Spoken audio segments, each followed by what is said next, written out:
Muy bien.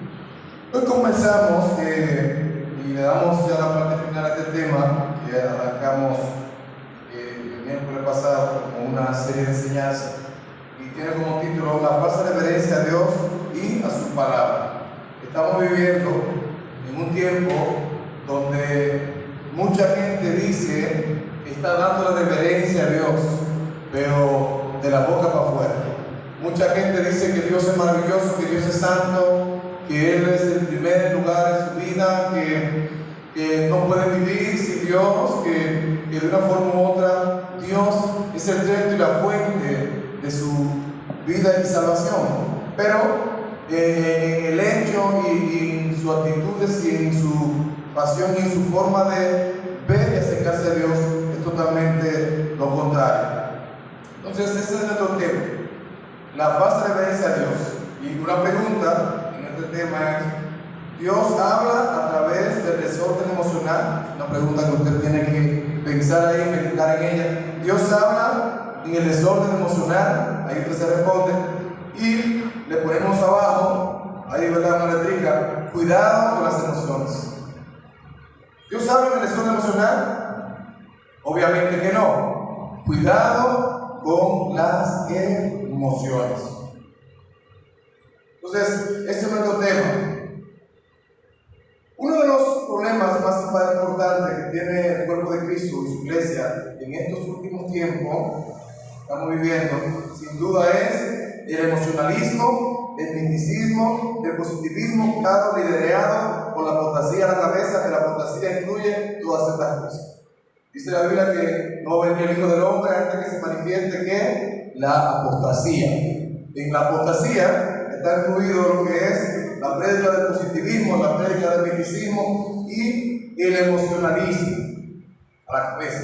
Se nos hace más fácil creer en cualquier payasería que en la palabra de Dios. ¿Saben por qué tú crees en cualquier payasería que en la palabra de Dios? Porque tú estás en la carne.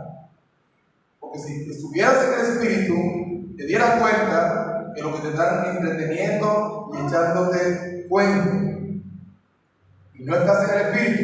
El hombre carnal, dice la Biblia, que es imposible que agradar a Dios, y su carne no ha muerto, no ha caído en trigo, en tierra. Por eso le atrae más las emociones carnales, lo que está a la vista humana. Recuerda que Jesús dijo que el grano tenía que caer en tierra, morir, para luego dar fruto. Por eso dice la Biblia que por su fruto, ¿qué? Lo conoceréis. Yo no puedo dar fruto, por más que yo quiera, por más que me ponga a brincar y a brincar una silla, patalear y hablar un reguerito de lengua, yo no puedo dar fruto hasta que yo muera. Tengo que morir al mundo para que Cristo crezca en mí. Cristo no puede habitar en una vida que está viva para el mundo. Debe haber una muerte para que Cristo resplandezca. Toda gloria al Señor. Como gritar, romper sillas, movimientos extraños de su llenura del Espíritu Santo sin orden. Lo primero que te da la llenura del Espíritu Santo a una persona es poder y dominio propio. Lo primero que el Espíritu Santo me da a mí cuando yo estoy lleno de Él es poder y dominio propio. ¿Para qué? ¿Para brincar como un chivo, como un loco emocional? No, para que obedezca a su palabra. El Espíritu Santo me da, cuando me llena poder y dominio propio, para vencer la fornicación, para vencer la carne, para vencer el chisme, para vencer el desánimo, la pereza, para vencer el cansancio. Poder y dominio propio. ¿Cuánto da gloria al Señor que le dio poder y dominio propio? Mis hermanos, si hay algo de lo que podemos estar seguros en este día, es que todos los creyentes que se encuentran aquí, ustedes que están aquí en este lugar, desean ver cambios graduales en sus vidas espirituales. ¿Sí o no? ¿Cuántos quieren cambios en sus vidas espirituales? Bueno, pues mira, eso se logra solamente con la palabra de Dios. No se puede lograr ningún cambio espiritual si no es con la palabra de Dios.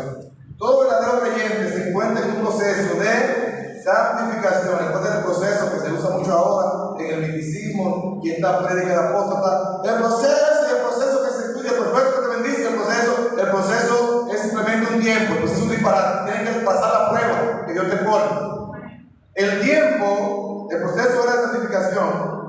del cual nos vamos pareciendo cada vez más al carácter de Cristo, de nuestro bendito Señor y Salvador. Todo buen cristiano tiene esa etapa de tiempo donde tiene que ir siendo, ¿verdad?, procesado, en ese tiempo ahí, probado, para que Dios forje en él el carácter de Cristo.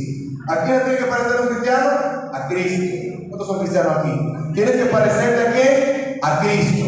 Si te está pareciendo, a pronto cuando los palotes, fulano de tal, revísate, porque está por mal camino. Dale viaje. Enderezate y trata de seguir al autor y consumador de la fe para que él enderece tus veredas. Gracias, Señor. A la vez que vamos uniendo cada vez más a todas aquellas actitudes y cosas raras, ¿verdad? ¿Cuántos hacían cosas raras? Yo hacía muchas cosas raras. A la vez que vamos creciendo en el Señor y a la vez que vas madurando, el carnal te dice que estás apagado en el espíritu. El carnal. Pero a la vez que vamos creciendo y madurando en el Señor, vamos muriendo a las cosas y artimañas de este mundo y cosas carnales y viviendo para el Señor. ¿Cuándo da gloria a Dios? A esas actitudes, al rasgo de carácter que son contrarias a nuestro Señor Jesucristo. Sin embargo, no todos los cristianos están conscientes del papel tan importante que juegan las emociones. Por eso nuestro tema, la falsa reverencia a Dios en su palabra. No todos los cristianos se dan cuenta de la importancia que juegan y el papel que tienen las emociones en el proceso de cambio. No todos estamos conscientes del tremendo obstáculo que son las emociones, escucha bien esto, cuando llegan a controlar tu vida. Poca gente piensa en eso. Cuán delicado y peligroso es el momento cuando las emociones llegan a controlar tu vida aún por encima de la palabra del Señor. Ya no me parece. Eso es un peligro. Cuando las emociones ocupan un lugar incorrecto en nuestra vida, es un peligro. Y eso es precisamente el tema que tenemos hoy. Tiene que ver con la reverencia a Dios y su palabra. El desorden, emociones y la santificación. Vamos a tocar esos tres temas: desorden, emoción y santificación. Escucha bien. Nuestras emociones juegan un papel súper importante en cada decisión que nosotros tomamos, en la forma como evaluamos y racionamos cada información que recibimos. En nuestra relación con los demás, nuestras emociones influyen. En nuestra relación con el Señor, nuestras emociones influyen. En el proceso de aprendizaje, en el crecimiento espiritual, mis emociones influyen. Porque tengo que darme cuenta si yo estoy siendo un payaso o estoy creciendo en Dios y en su palabra. En la forma como me comporto en la iglesia, mis emociones influyen. Nosotros somos seres emocionales. Dice un autor, todo lo que hacemos, todo lo que decimos, todo lo que pensamos es en algún sentido emocional. De hecho, constantemente nosotros nos encontramos revelando lo que hay en nuestros corazones. De una forma o función de nuestras emociones, revelamos lo que tenemos en nuestros corazones. Pregunta: ¿cuántos de nosotros decimos me siento mal, me siento bien, me siento de X manera, o en un tiempo me siento diferente, en otro tiempo me siento de una forma extraña? Esas son emociones. Nos sentimos así, de diferentes maneras, ¿verdad? Somos seres emocionales, y esto es parte, mis hermanos, de lo que somos, porque fuimos creados a la imagen de Dios y semejante a Dios. Ahora, ¿cómo funcionan nuestras emociones?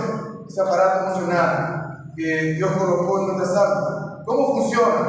Pregunta: ¿podemos nosotros ejercer algún tipo de autoridad o control de nuestras emociones? ¿Podemos nosotros ejercer autoridad y control de nuestras emociones? O otra pregunta: ¿o somos más bien nosotros controlados por nuestras emociones? La mayoría de personas hoy en día están controlados por sus emociones. Quiero decirte que tú no fuiste llamado por Dios a que tú seas controlado por tus emociones. Tú fuiste llamado por Dios a que tú controles tus emociones y que Él reine y gobierne tu vida.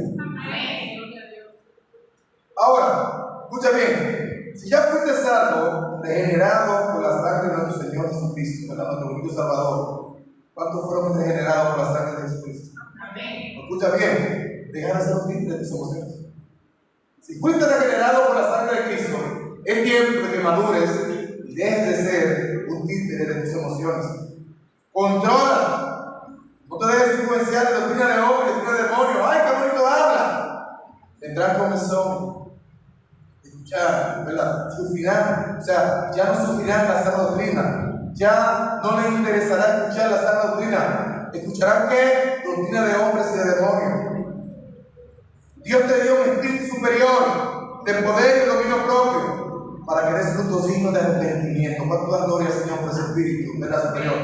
No para que brinques y grites como un chivo y te disfraces de cristiano ahí a tu manera, pero sigue con el mundo dentro de tu corazón. Eso no es ser cristiano. El cristiano debe parecerse a Cristo y no al payaso virulai. Sí, tienes que parecerte a Cristo y no al hermano que parece que le pegaron una masa para allá atrás y salió por ahí brincando y rompió toda la silla. No, mi hermano. Controla tus emociones, porque el Espíritu superior que tú tienes, el Espíritu Santo, te da poder y dominio propio. ¡Gloria a Dios!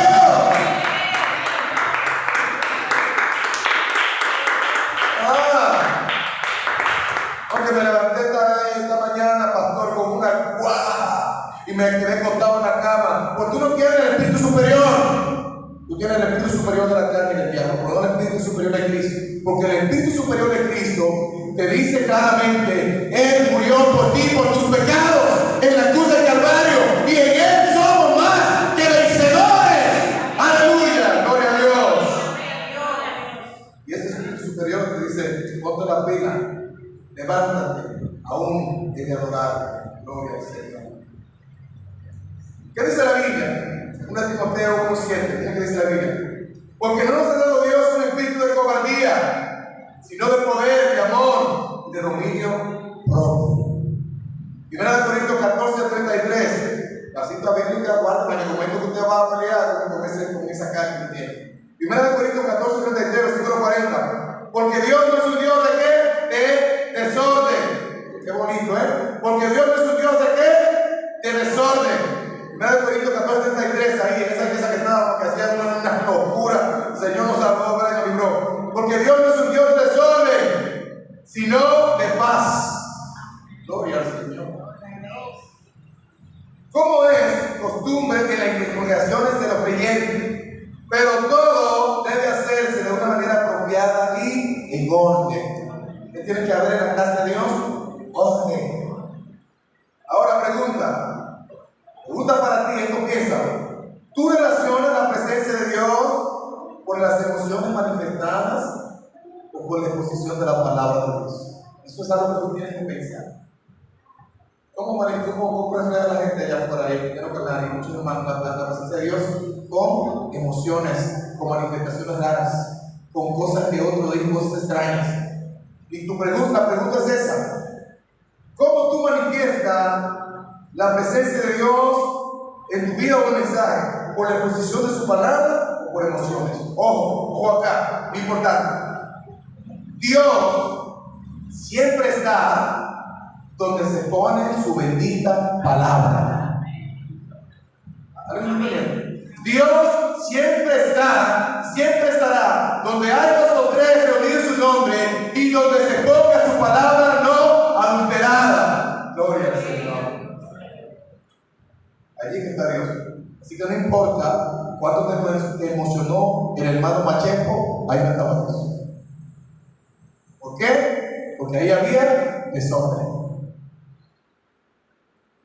Lo que muchos ignoran es que hay una unidad indisoluble, o sea, una unidad inconfundible, una unidad que no se compara con nada entre Dios y su palabra. O sea, la palabra de Dios, su palabra y su santidad están unidas entre su nombre y su palabra. Por lo cual debemos tener reverencia santa e intimidad tanto el nombre de Dios como el nombre de su palabra. Y esto es importante tenerlo claro, mis hermanos, ya que podemos llegar a manchar o distorsionar el nombre de Dios por el simplemente desconocimiento de Él y de su palabra. Estos días, algunas corrientes dan más importancia a las manifestaciones atribuidas supuestamente al Espíritu Santo y a las emociones descontroladas en el servicio de oración y al temor santo a Dios y reverencia a su palabra. Miren, esta es toda la reverencia que Dios quiere que le demos a su nombre, que dentro de los 10 mandamientos de la ley de su pueblo dejó establecido en Éxodo 27 una forma correcta de adorarlo. Dice así: no tomarás el nombre de Jehová tu Dios en vano, porque no dará a Dios por inocente al que toma su nombre en vano. Y cuando dio a conocer a su Hijo, lo dio a conocer con el nombre Logo, y la palabra Logo es el verbo hecho carne. En nuestra traducción, Juan 1:1, en el principio era el verbo, y el verbo era Dios, y el verbo era con Dios. En pocas palabras, el Señor está diciendo: si no honras mi palabra y a mi nombre, y a mi Hijo Jesucristo, que es la palabra encarnada, entonces es maná lo que estás haciendo.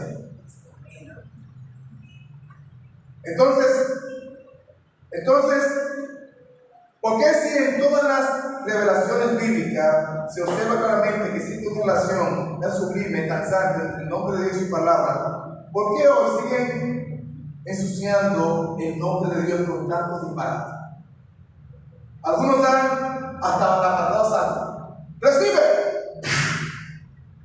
¿No me la has visto por ahí? Y dije que cayeron todos por la patada santa. Cayeron ahí. A otros dan pecosadas santas, hasta pellizcos santos, tubayazos santos, y un sinnúmero de cosas. La danza en el espíritu, voy a hablar de eso más adelante. Y hacen un sinnúmero de cosas que más parece un circo que un lugar donde se esté poniendo la palabra de Rey de Reyes y Señores, Señores. Porque la palabra de Dios no es el centro de estos cultos. Pero en lugar de la reverencia al nombre de la palabra de Dios, lo que predomina es el emocionalismo. En todas estas corrientes que no son bíblicas, pero están más bien en una falta de reverencia a la palabra de Dios y a su nombre, lo que piensan ellos es que en lugar de reverenciar el culto, esta corriente carismática solo hace de profanar el nombre de Dios de una forma muy ligera. Miren, yo creo que en nuestras iglesias la gente en estos últimos tiempos está perdiendo la reverencia tanto a Dios como a su palabra, como por el nombre de Dios. Fíjate lo que dice en 2 de Crónicas 7:14. Dice Dios habla a su pueblo: si se humillara mi pueblo sobre el cual mi nombre es invocado. Escucha eso. De tal manera que si el pueblo se va a llamar cristiano, nosotros estamos invocando el nombre de ¿quién? De Cristo. Al decir que yo soy cristiano, entonces el pueblo sobre el cual se invoca el nombre de Cristo hoy en día es el pueblo de Cristo, es la iglesia de Dios. Eso debería llamarse y llevarlo a un comportamiento justamente porque yo represento a ¿quién? A Cristo. ¿Quién representamos nosotros? A Cristo. Entonces, pertenezco a Cristo y por la identidad que ahora yo tengo, soy cristiano y debo comportarme como ¿quién? Como un cristiano. Es una pregunta que tú tienes que hacerte: ¿cómo me estoy comportando yo en la iglesia? ¿Como un cristiano o como un pagano? ¿Quiénes son los que hacen la vuelta como los brujos y cosas raras? Los brujos. Entonces yo tengo que pensar: ¿cómo me estoy comportando yo? ¿Como un cristiano o como un pagano? En mi vida tiene que estar revelado. En mi vida tiene que ser iluminada. Mi vida tiene que moldear. Mi vida tiene que ser un ejemplo y que brille en mí el nombre de Cristo. Gloria al Señor. Dame un aplauso.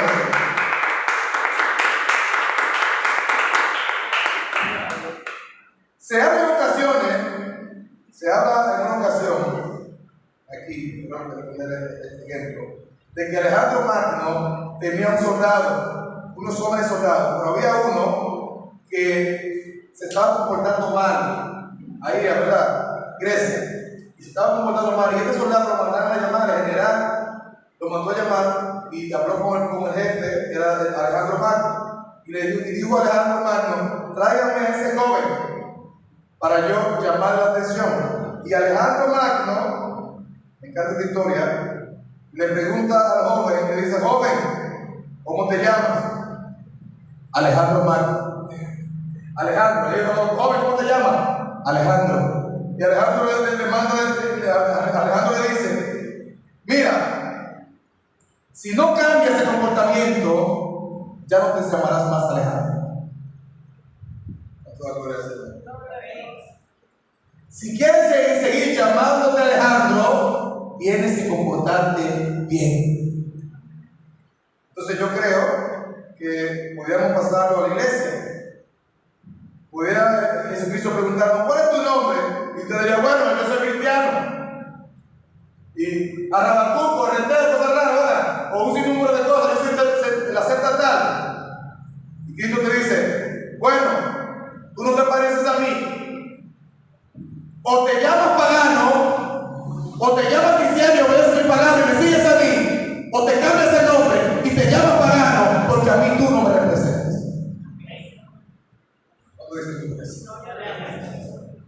Entonces tengo que tener cuidado, porque allá afuera hay gente que se dice que se llama cristiano, pero su actitud, su vida, su ejemplo física y espiritualmente es el nombre de paganos. Son palabras duras, pero este mensaje es: Praga te lo daré gloria al Señor. Bendito tu nombre, Señor, nos haga confesado. Para ti también. Gloria a Dios, es la palabra que tú necesitas para salvar. ¿No soy bien salvado? Yo creo que como pueblo de Dios deberíamos hacer conciencia de estas acciones y de nuestra vida, de cómo estamos meditando. ¿Estoy yo realmente reverenciando la palabra del Creador de los cielos y de la tierra? ¿Estoy yo teniendo cuidado cuando me paro a exponer la palabra del Rey de Reyes y Señor de Señores? ¿Estoy respetando yo a Dios de la creación, el Dios eterno? Tengo que pensar en eso, de que tiene el control de la vida y de la muerte. Pregunta: ¿pero piensas que estos actos vienen del Espíritu Santo de Dios? ¿Cómo debemos comportarnos según el Nuevo Testamento en la iglesia? Bueno, Pablo nos dice: no soy vuestro, habéis sido comprados por precio. ¿De quién tú eres tuyo? No. Fuimos comprados por precio, se pagó un precio muy alto por cada uno de nosotros para que hoy fuéramos lo que somos. ¿Cómo es posible que yo desprecie la sangre de los unigénitos de Dios? Si nosotros reflexionamos más sobre esto, y si reflexionamos más, que cuando cuestionamos la palabra y desobedecemos su palabra y deshonramos su palabra, estamos literalmente deshonrando el carácter de Dios. O sea, cuando yo estoy desobedeciendo la palabra, haciendo lo que yo quiero, comportándome como yo quiero, estoy deshonrando el carácter de Dios. Estamos pisoteando el carácter de Dios, porque la palabra de Dios es una extensión de Dios. Pero además, refiriéndose un poco al daño que esto está haciendo, imponiendo las emociones por encima de la palabra de Dios. Estos cultos de adoración, hermanos, no podemos poner, escucha bien esto, nunca puedo poner mis emociones por encima de la palabra del Señor. Un cristiano auténtico nunca puede poner sus emociones por encima de la palabra de Dios. En la historia de Samuel, dice en 1 Samuel capítulo 3 versículo 11, dice Jehová, volvió a aparecer en Silo. Y aquí está la explicación, porque Jehová se manifiesta a Samuel en Silo por medio de su palabra. Jehová solamente se manifiesta por medio de su palabra. ¿Quieres ver a Dios manifestado? Tú puedes bailar una danza indígena, bailar chipi, lo que tú quieras, ahí no está Dios. Dios se manifiesta a través de su palabra. Gloria a Dios. ¿Quieres mirar ese mente de afuera? A través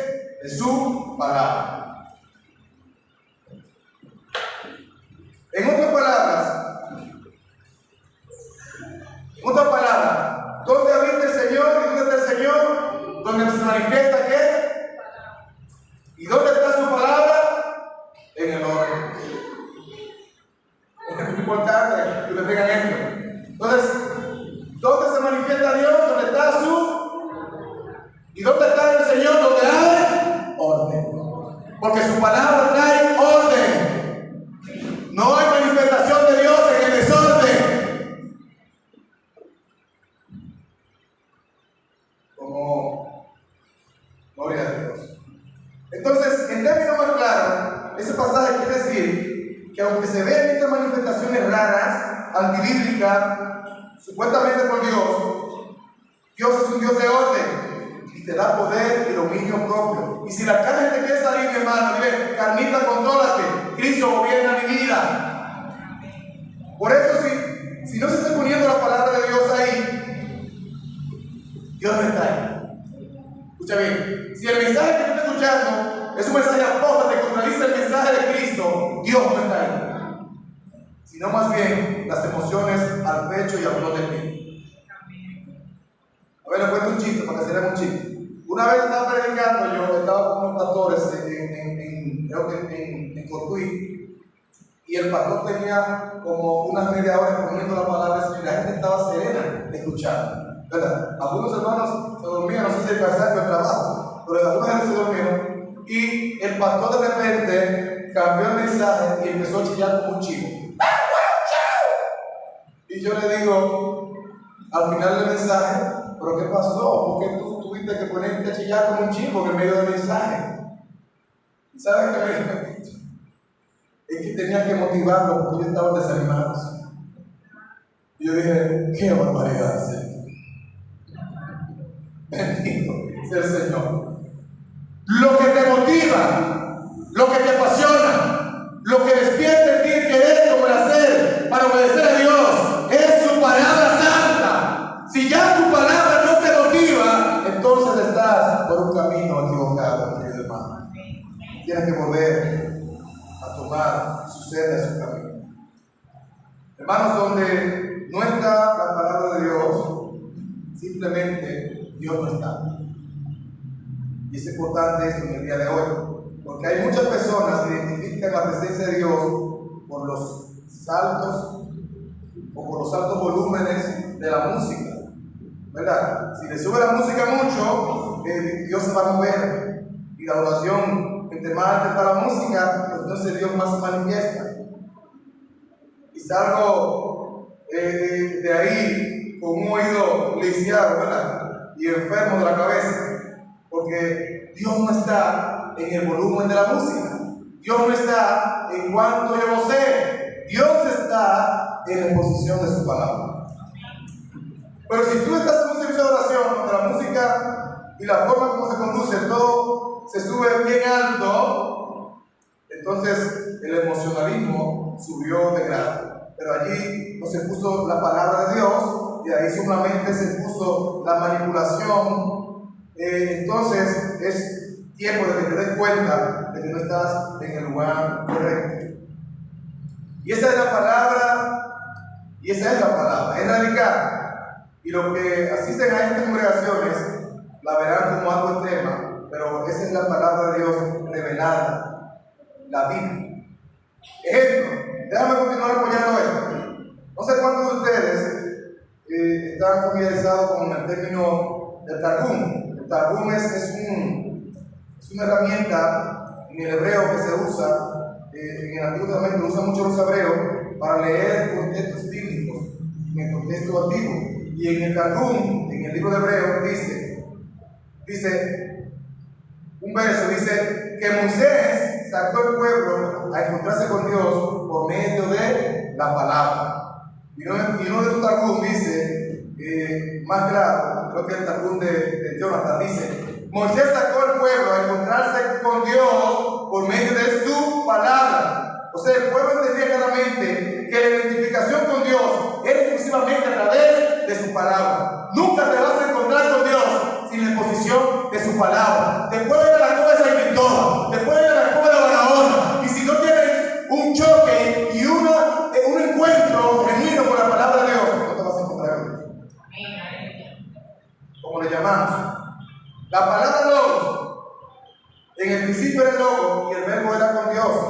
logo era Dios, y en el principio era la palabra, y estaba con Dios, y la palabra era Dios. Aún ahí, nosotros vemos la rebelión.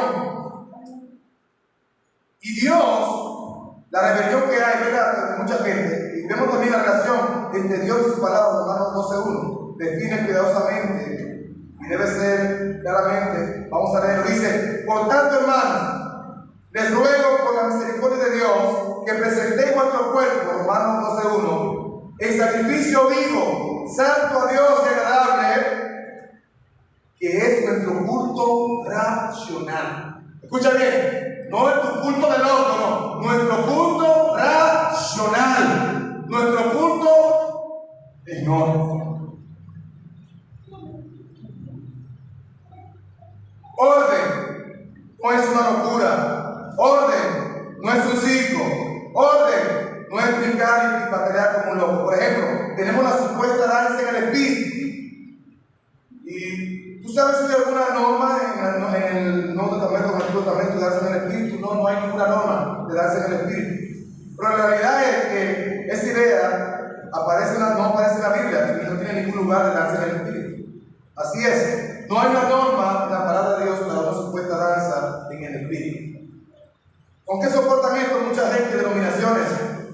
Lo soportan con 2 Samuel 6:12 al 15. Dice: y fue dado aviso al rey David, diciendo: Jehová ha bendecido la casa de Obed-Edom y todo lo que tiene a causa del arca de Dios. Entonces David fue y llevó con alegría el arca de Dios a la casa de Obed-Edom, a la ciudad de David. Y cuando los que llevaban el arca de Dios habían andado 6 pasos, él sacrificó un buey y un carnero engordado, y David danzaba con toda su fuerza delante de Jehová, y estaba David vestido con un efod de lino, y así David y toda la casa de Israel conducían el arca de Jehová con júbilo, con sonido de trompeta. Este famoso pasaje donde el rey David danza, pero hay una descripción desde aquí que no obliga a ningún creyente a hacer la supuesta danza en el espíritu. No vemos en este pasaje ninguna forma de que indique que debemos hacer danza en el espíritu. No fue una danza de controlar en el espíritu. Le comento al respecto. Cuando comenzamos a decir y hablar de esta danza en el espíritu, tenemos que tener cuidado. ¿Por qué? Porque mientras que el arca iba de camino, David se vistió con una vestidura de efod. O sea, primeramente David cumplió el orden que había en el Antiguo Testamento que había que hacer. Pero David no era descendiente de Aarón, pero era el unigénito de Dios, el ungido, perdón, de Dios, el cual había sido escogido para cumplir con la línea mesiánica y cumplir también con los oficios de sacerdote y profeta del Señor Jesucristo. Pero ¿en qué nos afecta como creyentes en el día de hoy? Debemos portar un efod de lino en el culto, también ofrecer sacrificios, danzando. No, mi queridos hermanos. Este pasaje narra solamente un suceso, por lo cual no es una normativa. O sea, la danza que David hizo fue un acto de regocijo, de agradecimiento, porque Dios había devuelto el arca que había sido llevada por más de 100 años, ¿verdad?, por un largo tiempo, por los filisteos. Y David no hizo una danza desordenada, no, David saltó y brincó de alegría. Ahora, ¿qué está pasando con nosotros en el tiempo que estamos en la gracia? Mis hermanos, no hay una norma en el Antiguo Testamento ni en el Nuevo Testamento que describa que esta danza de David es una danza del Espíritu, o que es una danza que nosotros debemos practicar. En el Nuevo Testamento, en 1 Corintios 14, se regula el orden de los cultos y el Señor dice que todo lo que se haga sea en orden. ¿Es bíblico danzar en el Espíritu? En primer lugar, yo quiero aclarar que mucha gente quizás se puede ofender con eso, que no es bíblico. Pero la realidad es que esa idea no aparece en ningún lugar del Antiguo Testamento ni en el Nuevo Testamento. Y esto ha sido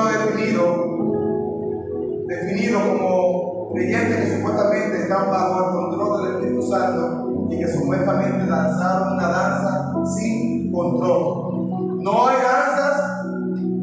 sin control. No hay danza en el espíritu. Eso no es bíblico, es un invento de la Biblia. Y supuestamente bajo una experiencia del Espíritu Santo.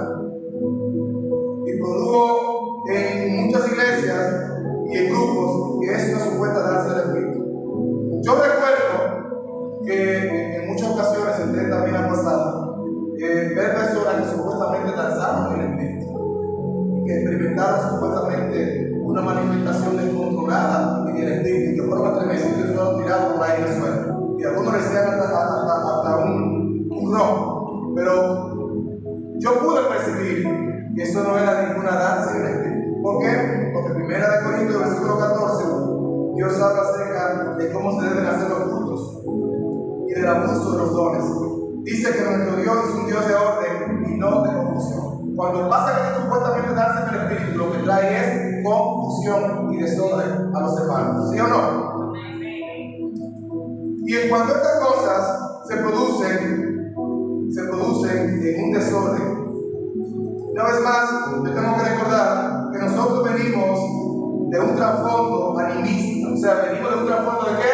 De mucha bobería y pizzería, de muchas cosas raras, de mucho trapito, y de mucho brujo, y de hermano, y de mazacuaco, y de un número de cosas, y del palo pegado a la piel. Venimos nosotros de esa cultura, y hemos querido meter esa cultura en la iglesia, pero la iglesia no funciona con cultura humana. La iglesia tiene un orden que está establecido por Dios.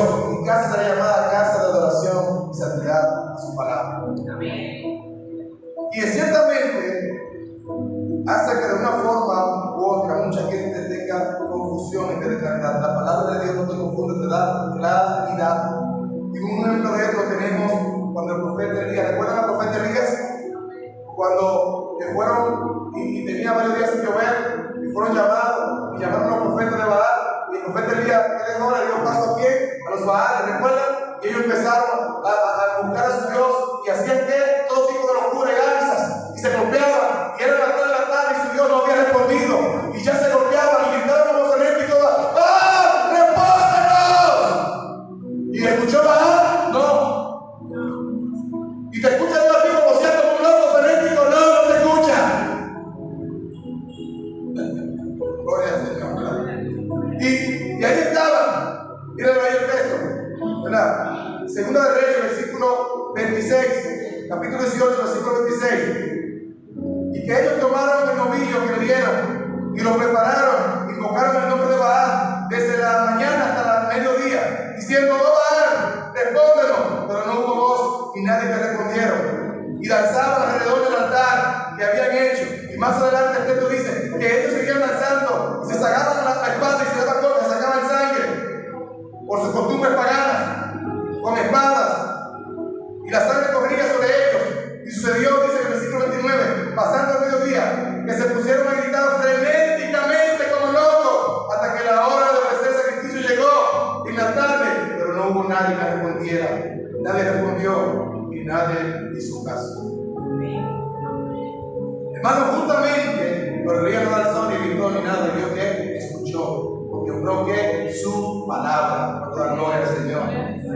Hermano, justamente esto sucede con los hermanos, frenéticamente gritan, se emocionan y hacen todo tipo de movimientos raros por todo el tiempo, pero ese no es el Dios nuestro. El Dios nuestro funciona en el orden y habla a través exclusivamente de su palabra. Y ese es nuestro Dios al momento de juntarnos a ofrecer sacrificio. Ya no lo hacemos con vaca y chivo, sino que lo hacemos con respeto, honor y reverencia a Él y a su palabra en adoración. Es el mismo orden que prevalecía en el Antiguo Testamento para acercarse a Dios. Ese mismo orden ahora prevalece en la gracia que es a través de su palabra. Hermanos, nuestra adoración debe ser racional, no como de locos, de manicomio. Nuestra adoración debe ser con entendimiento, no con un desborde de emociones descontroladas. No podemos permitir que las emociones nos controlen. Nosotros debemos controlar nuestras emociones para que los demás vean que el protagonista no somos nosotros, sino que es el Rey de Reyes y Señor de Señores. ¿Cuánto le da gloria al Señor? Te exhorto que estudies la palabra del Señor, de que no te dejes engañar, que estudies la revelación de la Escritura y que evites crear un ídolo en tu corazón. El mundo está lleno de ídolos humanos, las iglesias están llenas de ídolos hermano, mi predicador favorito es fundamental. Y por ahí, y a veces son apóstatas, no. Tu predicador favorito es Jesucristo. Esta es su palabra la que tienes que obedecer. Jeremías, y aquí termino, Jeremías 9, versículo 23 a 24. Así dice el Señor: no se gloríe el sabio de su sabiduría, ni se gloríe el perezoso de su poder, ni el rico se gloríe de su riqueza. Pero si alguien se gloríese en esto, de que entienda, de que me conoce, que yo soy el Señor, que hago misericordia, derecho y justicia en la tierra. Porque en estas cosas complaco a los que obedecen mi palabra. Vamos a dar gloria al Señor. Ponte de pies y dile: gracias, Señor. Levanta tu mano y dile: enséñame a obedecer tu palabra. Levanta tus manos y dile: enséñame a honrar tu palabra. Perfeccióname, Señor. Levanta tu mano y dile: aquí estoy, Señor. Tú eres el Dios de toda gracia. Perdona mis pecados, Señor. Dile: Padre, perdona mis faltas, mi reverencia a tus palabras. Si te he ofendido, si la he deshonrado, perdóname. Santifícame, Señor, en tu verdad. Enséñame a honrar a tu Hijo Jesús. Tú mereces toda reverencia y toda honra. Perdona mi desorden. De hoy adelante te adoraré en tu orden.